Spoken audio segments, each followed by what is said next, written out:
Thanks, Megan, for that presentation. So now we'll kind of move on to the group discussion.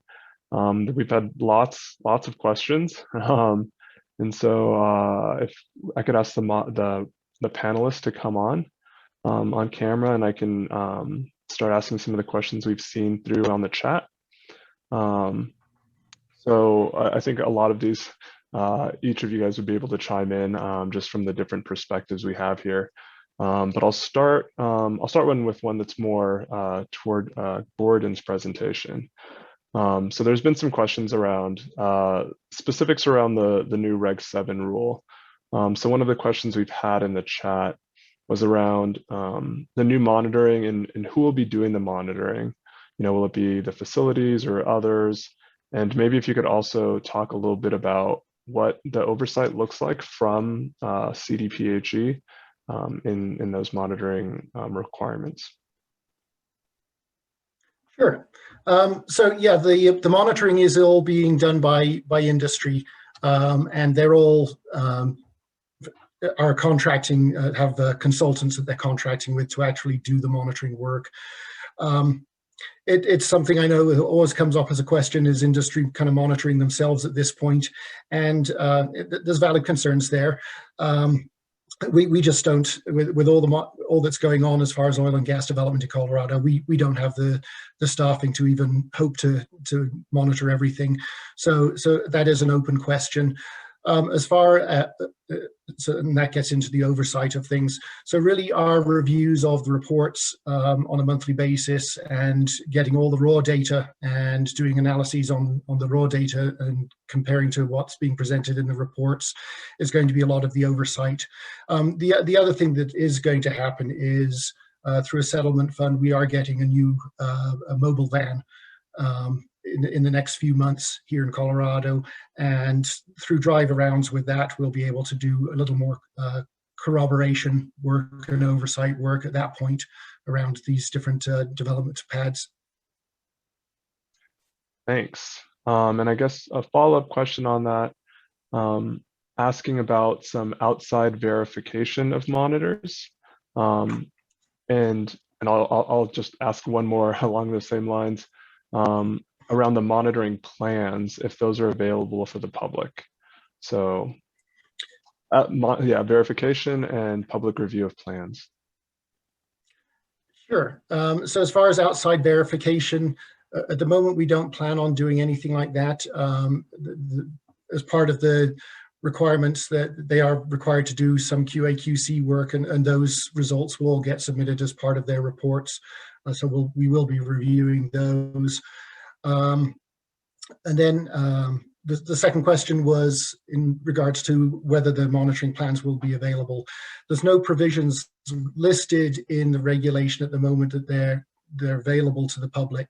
That being said, anything that we receive is considered open records, so they could be obtained by people upon request. Thank you. We haven't had a lot of discussions at this point as to whether we're going to post them all at this point. I guess I had a follow-up question for myself. You know, given that the plans went, or the regs went into place about 17 days ago, I'm interested to hear how many plans have you received? Right now, we've received about 37 plans, maybe a couple more than that now even. Which is considerably more than we were planning on receiving at this point. Okay. You know, 6 months ago, the way the oil and gas industry was, we weren't expecting much, and it's really picked up. Yeah, absolutely. Great. I'll move into a little bit some questions for Anna around, and maybe Gordon can chime in as well, around some of the technology and more specifically the SUMA canisters. There's a lot of questions around, you know, potential for selectivity, as well as, you know, different types of data feeds that could inform canister samples, and just canister sampling in general. It gets to be relatively complex. So Anna, if you wanted to talk a little bit about that. Sure, I can talk about what we do at Project Canary, and then Gordon can fill in with you know, other stuff. What we do at Project Canary is that we do have SUMA canisters available for our customers. that are triggered off of automatic alerts. We do work with producers to figure out what reasonable alerts are, but we think the ability to trigger it in real time is quite an advantage off of perhaps, having an analysis coming back with the SUMA canister and sending a person. So we're definitely seeing some success in that. We've updated our technology on it. So the implementation, I think, over the past year has not been without issue, but I think we've really gotten to like a couple versions into it. And honestly, I'm really jealous I didn't come up with it. I think it's a really good idea. Gordon, I guess the other thing to add too is we do have a field team that we have that goes and actually picks up those SUMA canisters. So it's definitely, not labor intensive, but it is something that I think we're really excited to offer, and I think offers a lot of advantages for areas that are concerned with HAPs or criteria pollutants. And Anna, a follow-up question: do you guys trigger based on other meteorological measurements, such as wind speed and direction? We don't right now. That's a great suggestion. Theoretically, yes, we could. I think what we try and do is take a conservative approach.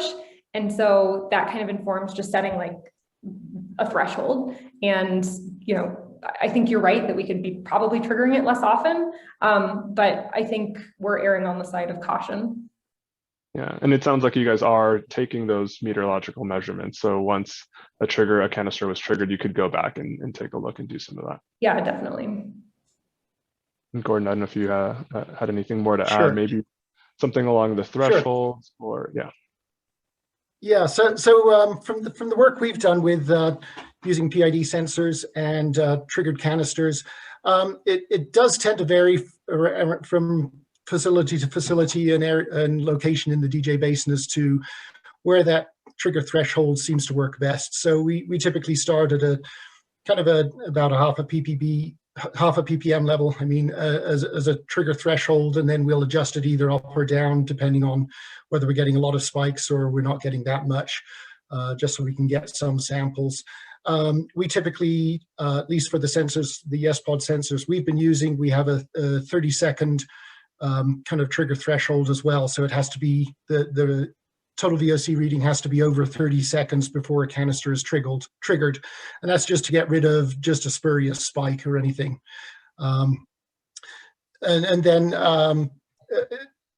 Ideally, the reason we're doing the canisters is just so we can see what's in there. That is a problem with the PID sensors and the metal oxide total VOC sensors is it is just a total VOC reading. We've got no idea what's in that sample. In the ideal world, we would have a benzene sensor that would detect, a small benzene sensor that would be sensitive down to a low part per billion or down to part per trillion range. That just is nowhere even close to being there yet or anything. But that would be the ideal world, and we realize the total VOC sensors aren't the ideal the thing to use, but it's the best surrogate we've got sort of at the moment. Yeah, thanks. And the other thing too is with our canisters, we typically have take a 1 hour sample rather than just a grab sample, and the reason for that is to compare to sort of established health guideline values, and those are typically based on a 1 hour period. Okay. There has been some questions about, the potential health impacts and any potential studies or anything that's been done around, these shorter term exposures to hydrocarbons. So I don't know I know it's a little bit outside of this, but I don't know if you guys have kind of looked into any of that. As it sounds like, Gordon, that the state's using those health-based guidelines to activate those triggers. Yeah, it is, and we haven't seen a lot of benzene is the one compound that's really come up as the risk driver for the Front Range area of Colorado. We haven't seen that much down more in kind of the 2 to 3 part per billion range is what we'll typically see from canisters. From our mobile monitoring lab, when we've had it out around oil and gas development sites, in all the times that it's been out over the past few years, we've had one 1 hour reading that's been above the health guideline value of 9 parts per billion. And that did trigger a lot of additional investigation work. Obviously, the health guideline value, it's not it doesn't indicate that there's going to be a health problem. It's just an indication that, indicated that more investigation is really needed as to what's going on. But we've only had one value above that, which is good. But it's something that we do want to stay on top of. Could I possibly ask a question to Gordon and Anna? Have any of these facilities proposed to use any benzene monitors like field GCs? There are a few mid-cost GCs available, but they're definitely not as cost-effective as total VOC sensor. Yeah, so Ingrid, I think as once you start getting into the GC space, that is definitely where you are getting into a quote unquote higher cost space. So, I think my perspective on this, and look, I'm certainly biased here, and I think there's a number of folks on this call who've heard me talking about this for years and years and years. But I think doing the continuous monitoring perhaps outweighs some of the advantages you would get for that speciation. And so, I allow that the health guidelines are specific to some of this other stuff, but I think by having more data, even if that data is proxy data, I think that has advantages. Gordon? Yeah, we've certainly had discussions, Ingrid, on that, looking at some of I know there's certainly some PID GC systems out there that are a little more mid-cost before you can get up to the next kind of tier up is more around $100,000 per unit. So it does become a lot more costly. To get anything real time down into the, certainly down into the few minute range, you get higher than that, but it has been a discussion. It hasn't been any requirements at this point for operators, and none have suggested using that at this point. Okay. That being said, there are a couple of operators in Colorado that do have their own mobile monitoring vans that do have much better detection capabilities in those. And those are all funded by themselves. We don't get those data at all. I had a question for Megan. So Megan, it looks like you've done a lot of work on the correction. Here in the city of Denver, we've done some work with PM sensors and data correction. And I wanted to see if you could talk a little bit more about how the correction is done, if it's done on the fly, like in real time and applied there, or if it's done post. So yeah, interested to hear about that with PIDs. Sure. So our baseline correction is applied after the raw data has already been read into a computer. And our baseline correction is temporal. So it's really just a time series spline fit. So we basically create a line of best fit to the bottom of all the signal data. And we can control the fit of that line through a degree of freedom control in the calculation. So we have it set right now, so it's not overfitting, but it's just a smooth set line. And then basically that area under that curve is subtracted out. So it just pulls down that baseline drift, and that's our baseline correction mechanism.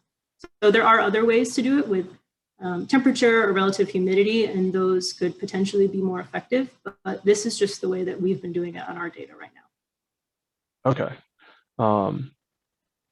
And I guess there's a follow-up question. It says, have you considered using a rate of change of signal to detect short-term peaks rather than absolute values? Yeah, and that's actually a great question. We're not implementing that right now, but I think that's really interesting, and I appreciate that point a lot. Great. Coming back to kind of the technical actual instruments themselves, there's been a lot of discussion around PIDs, but there are, other metal oxide sensors, some of you guys presented on. So just interested to hear, more information that any of you guys have seen using metal oxide sensors versus PIDs. Any experience there? Yes, certainly for Colorado, we have not done any real testing on a lot of the different types of sensors. And part of the reason nothing was specifically put into our regulation as to what types of instruments had to be used was we wanted to use this initial part of our regulation anticipating future changes to the regulation, but look at it as kind of a learning experience and seeing what's out there. We've certainly, our experience so far has been with the PID TVOC sensors, and with the ones being heated, they seem to be reasonably good. The metal oxide ones we haven't had any experience with, but from what we've heard, we do have more questions on them. And Anna, I'll pass it on to you. Yeah, I mean, I think that last sentence, we have more questions about them, really summarizes it. I think I've worked with metal oxide sensors. I've worked with some of these low cost MEMS sensors, that are using fancier membranes. For me, one of the things that comes back to is the point I was making about the T90 or response time. So it's definitely, I think, advantageous to have a super fast response time. I'm maybe painting a broad brush here in a short period of time, but I would say that kind of informs our decision. But we're actively looking at the space and trying to see, what else we could be working on and using instead.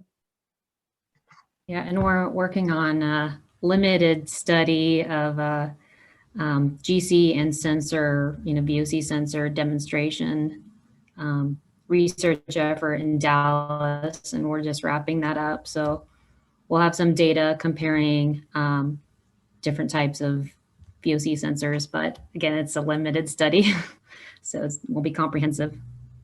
But we definitely need to learn more about comparison of the different types of sensors ourselves. So I had a question about, once again, regulatory oversight. So it says, it seems to me that without regular and established oversight protocols by the responsible state or federal agency, that we don't really have a regulatory system. So Gordon, can you talk about these PIDs used in a regulatory capacity? I mean, the regulation requires the monitoring to be performed to help reduce emissions. So, I mean, as far as regulations, are they below a certain threshold level or anything? There's nothing written into it about that. So as far as oversight, really that was all built in as far as them having to provide the reports and the raw data for us to review. It's a hard one. In the ideal world, yeah, we would have a lot more staffing and we'd be able to get out to a lot of these sites and do more QA QC checks on them, audits on them ourselves. We're just not there at this point in time. And I guess a follow-up question to the regulation, is there an opportunity for follow-ups and updates after, some period of time of, baseline collection? It sounds like the regulation was passed in a way that, allows for, testing and use of different types of, Fenceline methods. So while the current regulation is such that it's relatively vague in specifying types of different systems, is the intent to have the ability to revisit those regs in the future? Yeah, the intent is definitely to revisit them at some point, yes. I mean, right now we can certainly, working with the operators as they see high levels, if they see lots of spikes, they know that their operations are causing, then that should be an indication for them that they need to do something to try and mitigate their emissions. That's the whole intent of the reg, is to mitigate emissions. So if we're seeing when we do our data reviews that we're seeing a bunch of spikes in the data and they're not taking any responsive actions, then that would be a case, even at the current regulation, where we would go back and talk to them and say, what's going on here? Why are you not doing anything? So even though we don't have necessarily specific individual speciated compound levels, we can still use it for mitigation response activities. Okay. But yes, we definitely plan on doing further revisits to the regulation. Great.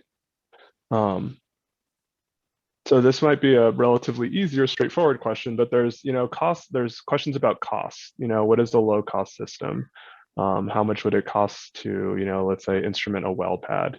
And it sounds like, that it might vary a little bit, but interested to hear if there's any thoughts on cost, for one individual unit, or maybe a Reg 7, suite of instruments. What does that look like?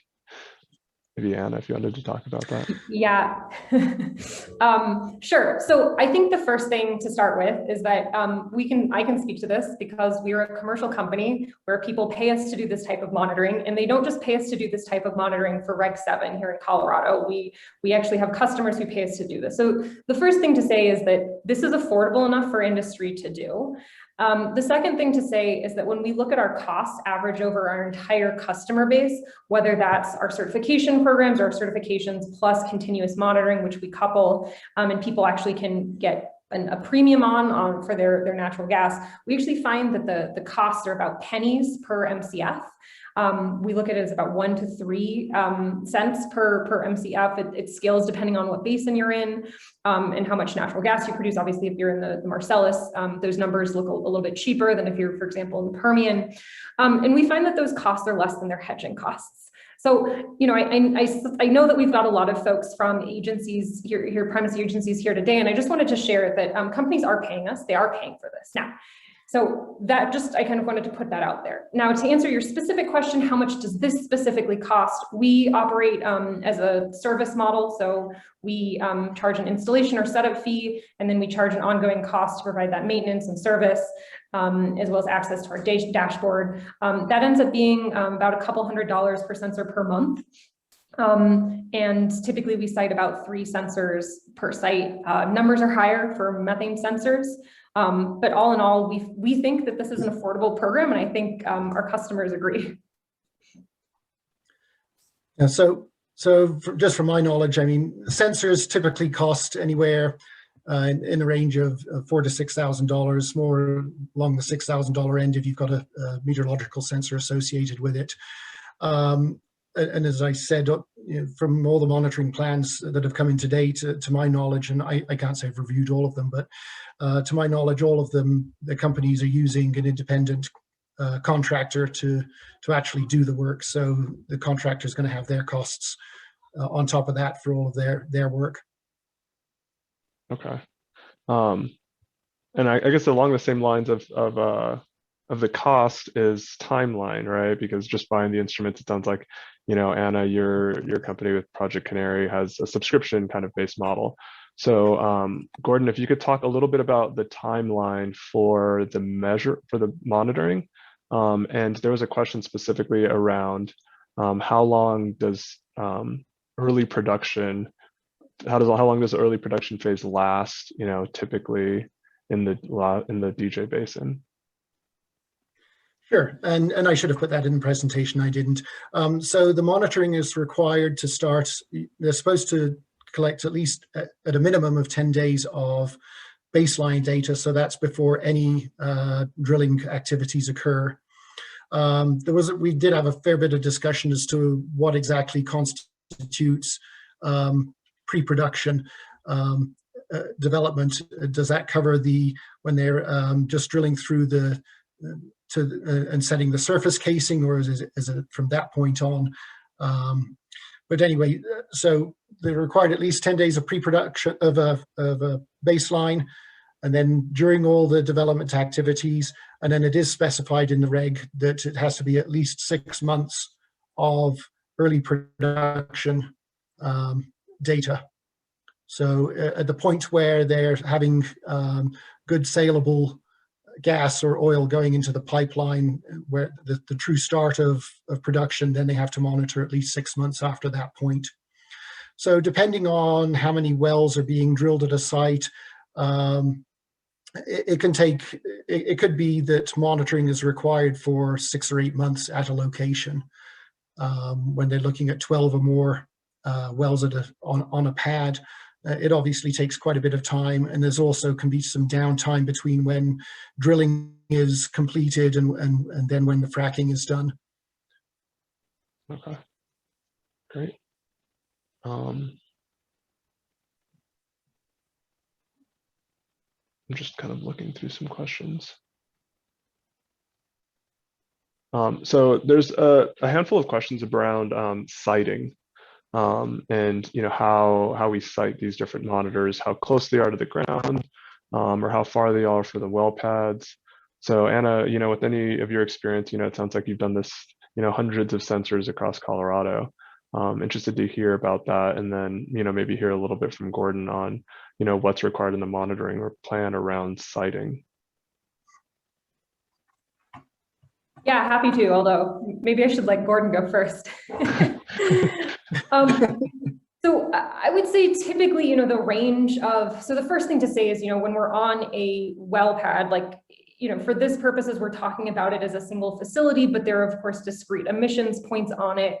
There are older sites that might not be totally self-contained, like in a fence. There are newer sites that are going to be pretty rectangular, except maybe for the well. So just to say there's some slight differences, I think, in what we consider, the footprint maybe from an emissions standpoint.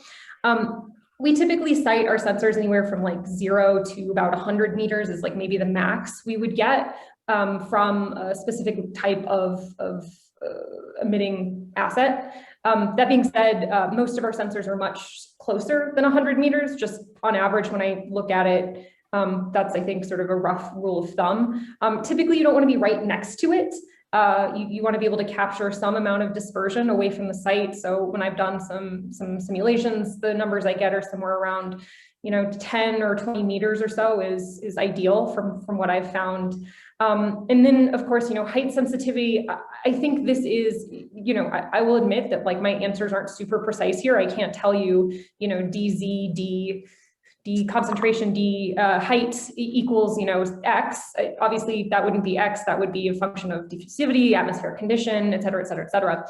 But I would say that we find that specifically for event detection and for identifying events, that simply like the height isn't super sensitive. I think it will be once you start, comparing facility, like there's additional things that you should consider as you move forward into like calculating some other things, but specifically for identifying process-based emissions and identifying like leaks and remediating them, we find that there's not a whole lot of sensitivity.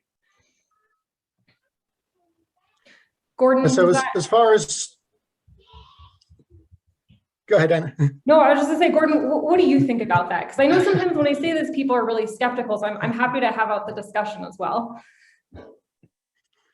Right, so as far as height above ground, typically they're put on tripods type systems, so you're looking at the inlets being 5 to 6 feet above ground. So that's getting into the breathing zone, so I think that's appropriate. As far as distance out from a well pad, it does vary a little bit, depending where we are in Colorado. That there are some wells that are drilled where they don't have any big sound walls or anything around them, and those we typically tend to see the monitors being a little closer in towards the well pad. We haven't seen any that have been proposed actually on the well pads, and I think that's a good thing. One, you can't really get a good dispersion coming off the pad to capture all the sources if you're too close. So you do need a little bit of distance there. Plus, with all the activity going on the pad, the operators really don't want them on the pads anyway. It is still a kind of a sort of standing question as to what impact do these sound walls have that are often put up around these pads during development. And they're typically on the order of 30 to 40 foot tall walls. And so that really does change the dispersion characteristics. And I think typically you're going to want to be anywhere from 150 to 300 feet outside of those walls to really get outside of some of those effects. So you can, on those, get a little further out. Okay. There's no good one-size-fits-all answer on it.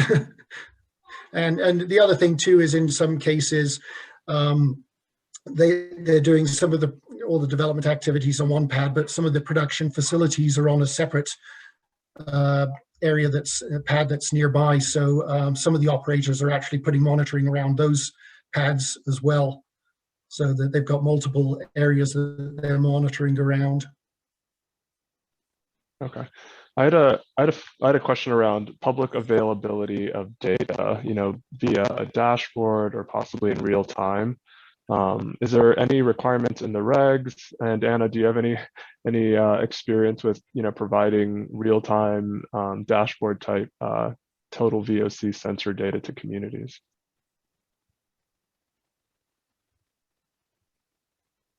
Gordon, do you want to jump in? As far as making the data available, there's no requirement in the reg that it be made available real time. They just have to provide the data on a monthly basis to us. So we don't have any plans on trying to get it real time or posted real time. Like I said in my presentation, we are working on a database system. Working through our state OIT system is slower than snails going along. So it's taking some time there, but our intent is to get a good database going to store all these data. There haven't been any specific discussions, especially as it's not required in the reg, as to whether we want to have, post all the data up, or at least have the data summaries up on available for the public to access, other than them having to request them. So there's still some areas of discussion that need to occur there. So Michael, I love this question, because this is something I think that we think about a lot. I think about a lot. So to answer your question, I've actually had experience working with communities and setting up networks when I was in graduate school. But to jump forward to what we do with Project Canary, our data is not presently public. And I think, if I were to sit down and speculate and we were all to have coffee or beer or sparkling water together in like one future day, I think there'll be a world in which we will get there. And I don't think we're there right now. I think, we've been really excited to see how many companies have been leaning in with us on continuous monitoring. That's already a scary step. I applaud people who are calling for it, honestly. And I think, in my job and our company's job, our role is really to sort of be the carrot to sort of say, hey, like, here's the solution for you. Here's what you can do, reward for good behavior. And I think that there'll be a world in which we'll all get there. Right now, our data, the data that comes off of our company sites, it belongs to them. We have a dashboard. I think somebody asked questions about like independence and like who rates the measures. That's something we think about a lot. It's one of the reasons we went through a certification with B Corporation, to really have somebody look at us and say, hey, like, what is it that you're doing and who's scrutinizing you? And so I think it's something we think about a lot, and I'm hopeful that we'll get there. Right now, I think we're not quite there. That being said, I think we've had great partners that have allowed us to set up partnerships with external third parties. So for example, we're working with the Colorado School of Mines' Payne Institute, and they've actually been looking at and reviewing some of our data, which is providing, I think, a good feedback mechanism, even if it's not yet public. I will say one, I don't know if it's like a caveat, but as we think about public disclosure of information, I think it is going to be really important to add context. I mean, that's what I've always found, is it's really critically important to add context. Whenever you start, like if you put a total VOC sensor in your home, you're going to find a lot of stuff you didn't think was there. And so it's important to be providing that education along with it of like, hey, this is what this means. These are the ranges of what we consider normal, and here are the unknowns and here are the knowns, and we respect your bodily autonomy, but this is like the forefront of science. So I think you have to have that conversation too. I think that adds a whole lot of resource constraints. That being said, I hope that we can have that conversation one day, but for now, this is data that we can disclose some metadata from, but is not yet public. And Gordon, so there's a question here about, it says explaining why different sensors give different results is not going to be easy if the data isn't publicly available. So yeah, can you talk about, it's my understanding is it's only the real-time data that's not publicly available, or is it also the reporting data? There's no requirement in the regulation for us to have the reports available to the public, or the raw data. I would probably not, my preference certainly would not be to have the raw data available to the public. Yeah, there's just too many questions that come up. People try to use 1 minute data for things well beyond what it should be used for, that type of thing. And yeah, just the differences that you can see between the sensors, trying to explain it all would be extremely difficult. To me, ultimately, if the reports become publicly available, I think that would be a better way to go on things. Yeah, but the division is going to be kind of going through that data and providing summaries to, you know, inform future, you know, regs. We're going to be going through the data, yes. One, to validate the reports that the companies have developed, and to see if we see things that they should be catching but they're missing. So to have further conversations with them. Yeah. Along those lines, yes, that could go into forming future regulation changes. Great. Seems like we've gotten through most of the questions. I don't know, Ingrid, is there any you can flag?